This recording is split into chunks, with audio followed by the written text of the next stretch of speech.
ଆସୁଛନ୍ତି ଆମ ଘରୁ ମାମା ବାବା ଆଉ ମୋ ଭାଇ। ଆଜି ମୋ ଭାଇର ବାହାଘର ପାଇଁ ଆମ ଘରେ ନିମନ୍ତ୍ରଣ ମାନେ ଗୁଆ ଦେବାକୁ ଆସୁଛନ୍ତି।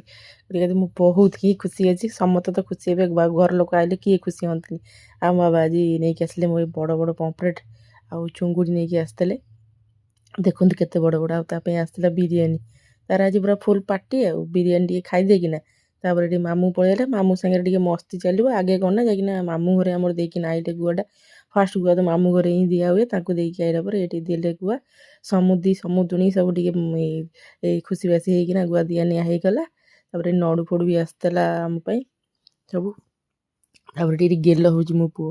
ଏଠି ବହୁତ ଦିନ ପରେ ନାନାକୁ ଟିକେ ଦେଖିଦେଇଛି ତ ସେ ନେଇକି ଟିକେ ଗେଲ ହେଇଯାଉଛି। ଆଉ ଟିକେ ବୁଢ଼ା ନାତି ଟିକେ ଗେଲ ହେଇଯାଉଛି। ଆଉ କୁନିଟା ଟିକେ ଆଉ ତାକୁ କାଖେଇକି ଟେକି ଟେକି ନେଇ ବାବା ଯାଉଛନ୍ତି। ସେଠୁ ଏଇନା ଆଉ ସବୁ କାମ ସରିଲା ପରେ ଲେଟ୍ ବି ହେଇଗଲାଣି, ଘରକୁ ପଳେଇ ଯିବେ। ବାଟରେ ମାଉସୀ ଘରୁ ଏକାକୁ ବି ଯିବେ କହୁଥିଲେ, ଚାଲିଲେ। ଆଉ ମୋ ମନଟା ଆଉ ଭଲ ଲାଗୁନି, ପଳେଇବେ ସେ। Good night.